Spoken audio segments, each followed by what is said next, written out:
The simulation's edge. Captain Elias Reed tightened his grip on the controls as the Thunderwing fighter screamed through the asteroid field.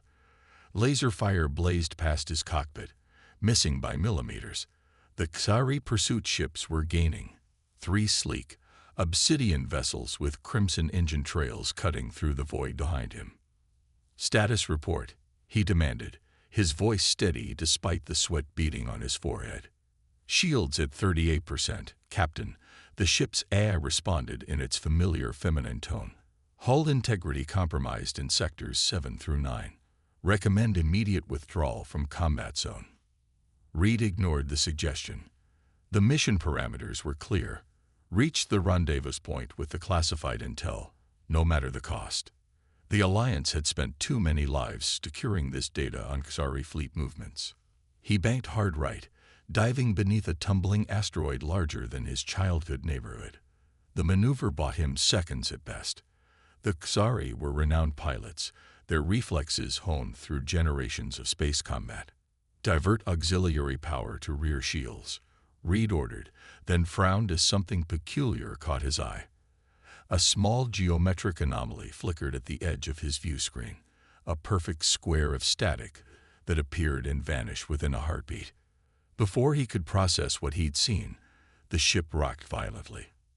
A direct hit, the cabin filled with the shrieking of alarms and the acrid smell of burning circuitry. "Critical damage to port engine," the AI announced.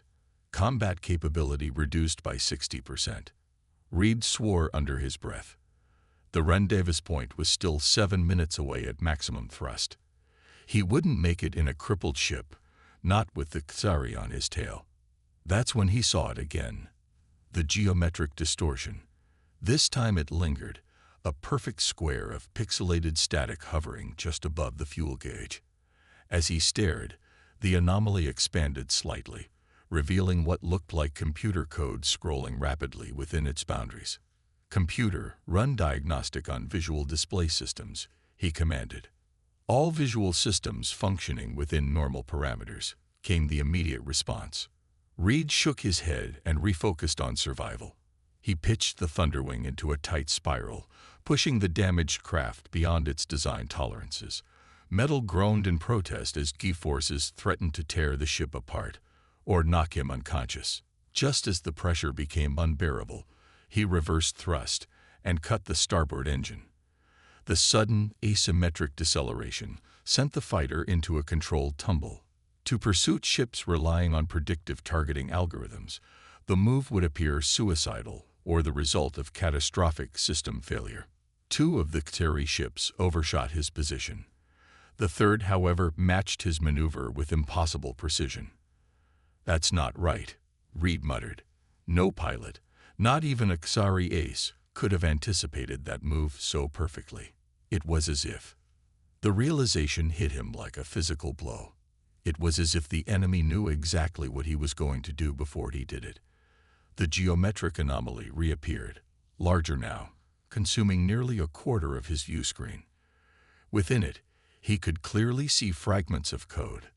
//pilot_RDSPONSE_PATTR EVA says IV_main and UVER_C7 //PROBABLITY 98.7% //adjusting_simulation_PARAMETERs Simulation parameters. Reed's heart hammered against his ribcage. With a trembling hand, he reached toward the anomaly. His fingers passed through the holographic display and touched something cold and unyielding beyond, something that shouldn't exist in the empty space of his cockpit. The touch triggered a cascade effect. The anomaly expanded rapidly, consuming his entire field of vision. For 3 terrifying seconds, his universe dissolved into a wall of code. Then reality reasserted itself with a nauseating lurch. The asteroid field, the pursuit ships, even the damage to his own vessel, all gone. His Thunderwing cruised peacefully through empty space, all systems nominal. "Computer, what just happened?" Reed demanded, fighting to keep panic from his voice. "Please clarify query, Captain," The AI responded with infuriating calm. The Xari ships, the battle, where did they go? A pause. No Xari vessels detected within scanner range. No record of recent combat engagement. Reed's mouth went dry. He had been in a desperate battle mere moments ago. He had the adrenaline rush to prove it, the muscle memory of evasive maneuvers still tingling in his limbs. Unless none of it had been real.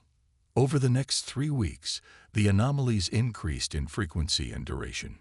Reed documented each occurrence meticulously, though he shared his observations with no one. The incidents always happened during moments of peak stress.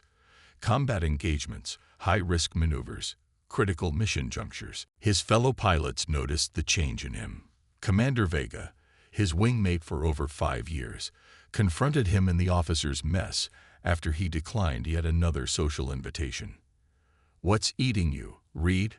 she asked, sliding into the seat across from him. "You've been flying like a dream lately. That ambush you evaded over Proxima was textbook perfection, but off-duty, you're like a ghost." Reed studied her face, wondering if she was part of it too. Whatever it was. "Just focused on the mission," he replied carefully. Vega didn't look convinced.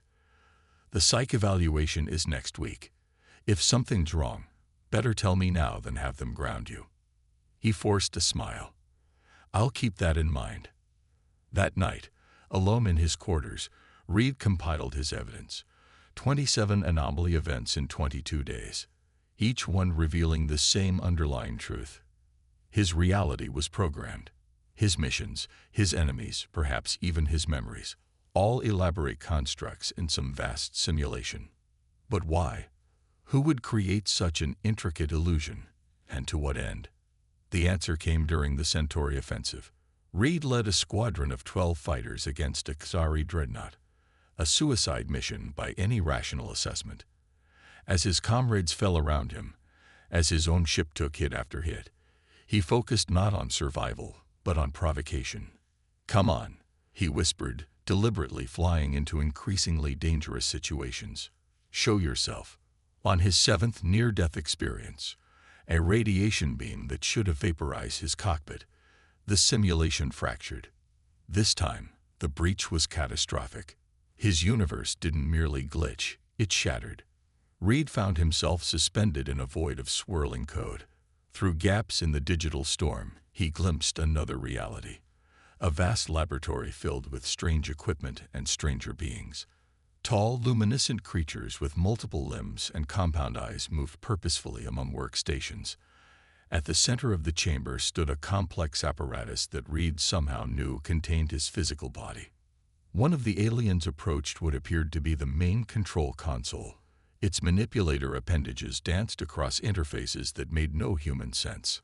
//subject underscore TONSTIOUES and ESs. AWARENES underscore BREG. / simulation underscore integrity. Calm. Pro. Wise. / RECOMMENDATION. Terminate underscore sequence. The code fragments floated before Reed's disembodied awareness. Terminate sequence. They were going to shut him down. With a desperation born of survival instinct, Reed focused his consciousness on the code itself. If this was a simulation, if he himself was partly digital now, perhaps he could influence the system from within. He concentrated on a single command, visualizing it as clearly as his pilot training had taught him to visualize flight paths. //overrid. Maintain underscore sequence. / priority underscore alpha. For an eternal moment, nothing happened. Then the alien at the console stepped back, its posture suggesting alarm. More aliens gathered, their movements becoming increasingly agitated as they examined the readouts. Reed felt a surge of triumph. They couldn't shut him down. Somehow, he had affected their system. The void of code began to reconstitute itself into his familiar cockpit. The dreadnought, the battle, his damaged fighter, all reappeared. But now Reed knew the truth. His reality was a prison, his life a laboratory experiment, and he had just found the key to his cell. As the simulation stabilized around him, Captain Elias Reed made a decision that would change the course of two civilizations. He would not merely escape this false reality. He would bend it to his will, transforming his prison into a weapon against his captors. The Xari dreadnought loomed ahead, its weapons charging for a final, devastating salvo. Reed smiled grimly and opened a communication channel. "This is Captain Elias Reed of the Galactic Alliance," he announced, not to the Xari, but to the unseen observers beyond the simulation. "I know what you're doing. I know what I am. And I'm about to show you exactly what humans are capable of when they're backed into a corner." With that declaration of war, he accelerated toward the dreadnought's main reactor core, prepared to teach his alien jailers their first lesson about humanity's indomitable spirit. Breaking the code. The impact never came. As Reed's fighters screamed toward the Xari dreadnought's reactor, the simulation froze. Every star, every enemy vessel, even the debris from fallen comrades hung suspended in perfect stillness. Only Reed himself remained mobile, his hand still gripping the useless controls. "Interesting development," came a voice from behind him. Reed whirled in his seat, reaching instinctively for the sidearm at his hip. Standing in the impossibly expanded cockpit was a humanoid figure with translucent, opalescent skin and eyes like liquid mercury. It wore what appeared to be a form-fitting uniform made of material that shifted colors with each movement. "Who are you?" Reed demanded. "I am Observer Thrix," the figure replied. Its voice was neither male nor female, with harmonics that suggested it was being translated through multiple filters. "I serve as primary monitor for the Human Combat Response Initiative." "You mean your sick little simulation," Reed said, keeping his hand on his weapon, though he suspected it would prove useless. Thrix tilted its head. "Your species has a remarkable capacity for emotional responses, even in artificial constructs. Most subjects never achieve awareness of the simulation framework, regardless of how many anomalies we introduce. So the glitches were deliberate. You wanted me to discover the truth." "Not precisely." Thrix moved closer, its movements unnaturally fluid. "The anomalies were stress tests, designed to evaluate human adaptability under extreme circumstances. Your ability to perceive them, much less exploit them to affect our control systems, was unexpected." Reed's mind raced through implications. "How many others like me are there?" "You are the 7th iteration of the program. Previous versions maintained immersion integrity until termination. You killed them," Reed translated flatly. "Their consciousness constructs were decommissioned upon completion of evaluation parameters," Thrix corrected, as if the distinction mattered. Reed stood slowly, putting himself at eye level with the alien observer. "And what exactly are you evaluating us for?" For the first time, Thrix hesitated. "The collective monitors all emergent technological species as they approach interstellar capability. Those deemed compatible are invited to join galactic civilization. Those determined to present unacceptable risk factors are managed." The euphemism wasn't lost on Reed. "Contained or eliminated, you mean?" "Precisely." Thrix gestured, and the frozen battle scene around them dissolved into a sterile white chamber.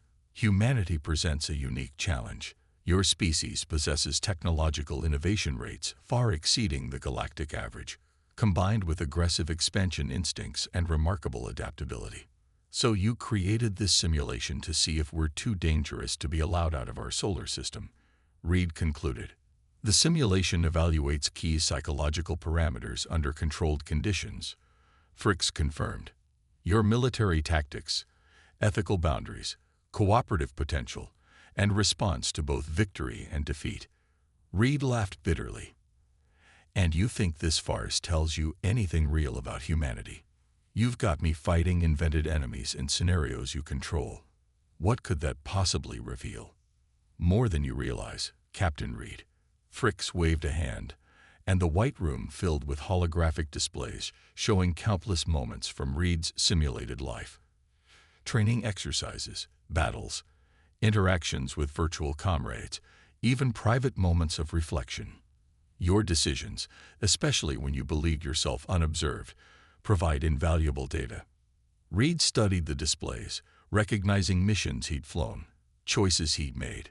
Some he was proud of, others less so. All of them now revealed as elaborate tests. "You're missing something fundamental," he said finally. "Humans aren't defined by how we act in artificial scenarios.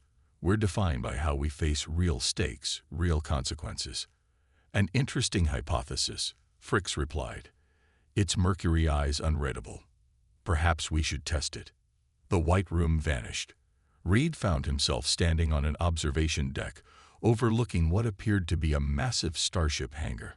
Below, rows of fighters identical to his Thunderwings stood ready for deployment. Beyond them, through a massive energy barrier, he could see the black emptiness of actual space, studded with unfamiliar stars. "This is the observation vessel Helix," Fricks said, materializing beside him. "Currently positioned at the edge of your solar system. From here, we monitor Earth and conduct our evaluation programs." Reed's breath caught in his throat. "This is real. As real as your original existence on Earth, before we selected you for the program." The implications crashed through Reed's mind. He wasn't a simulation. Reed turned away from the observation window, his mind working furiously. If he was really on an alien vessel, if Earth truly hung in the balance of this evaluation, then his actions now mattered more than anything in human history. "I want to propose an alternative assessment," he said carefully. Fricks regarded him with what might have been curiosity. "Elaborate." "Your simulations are flawed because they're based on incomplete information. You've evaluated how humans behave in war, in crisis, under threat. But that's only one aspect of our nature. Your historical records suggest it is a dominant aspect," Fricks observed. "Because peace doesn't make the history books," Reed countered. "For every war we've fought, there have been countless acts of cooperation, sacrifice, and creation that never made headlines. Nevertheless, the potential for violence exists in every species capable of survival," Reed interrupted. "Including yours, I'd wager.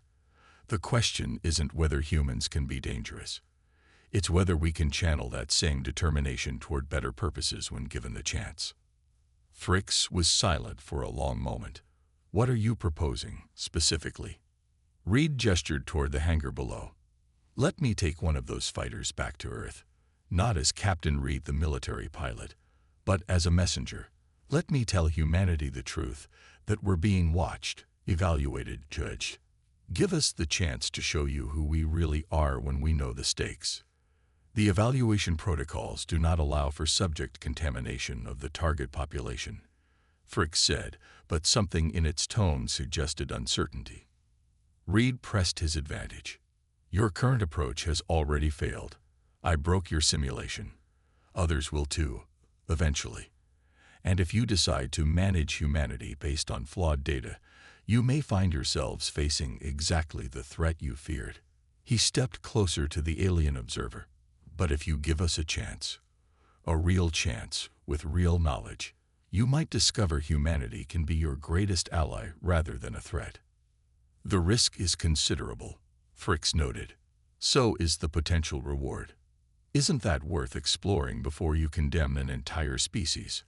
For what seemed like an eternity, Fricks stood motionless, its mercury eyes fixed on Reed.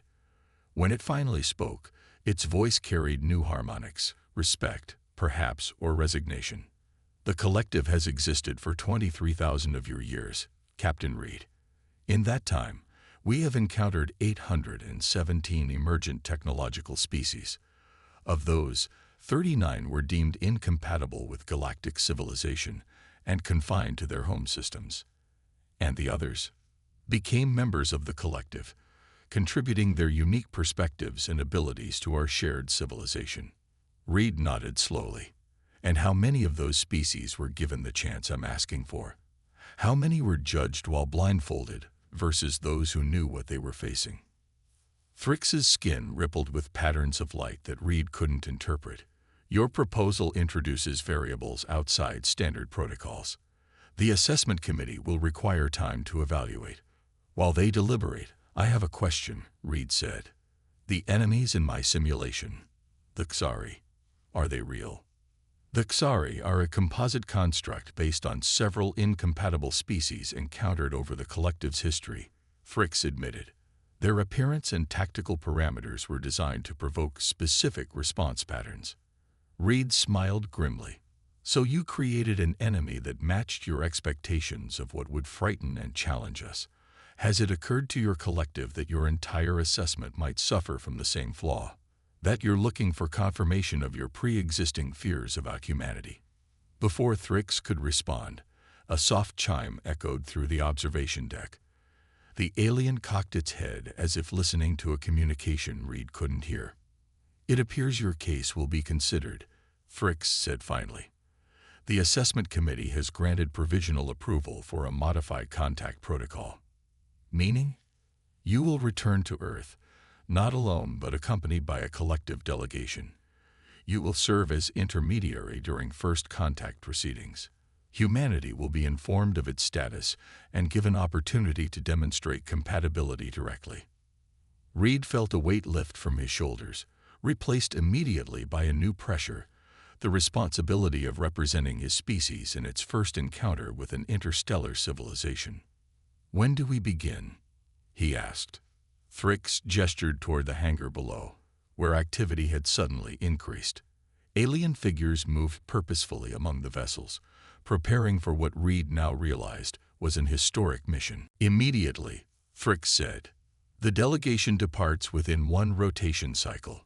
I should warn you, Captain Reed, if this experiment fails, if humanity reacts with hostility or aggression, the consequences will be severe. Reed met the alien's mercurial gaze steadily. And if we surprise you, if we prove better than your simulations predicted? For the first time, Thrix's mouth approximated what might have been a smile. Then, Captain Reed, the galaxy will never be the same. As Reed looked out at the stars that would soon witness humanity's true introduction to galactic society, he felt both trepidation and fierce pride. His people would face this challenge as they had faced every other throughout their turbulent history, with courage, creativity, and an indomitable will to exceed all expectations. The simulation was over. Reality awaited.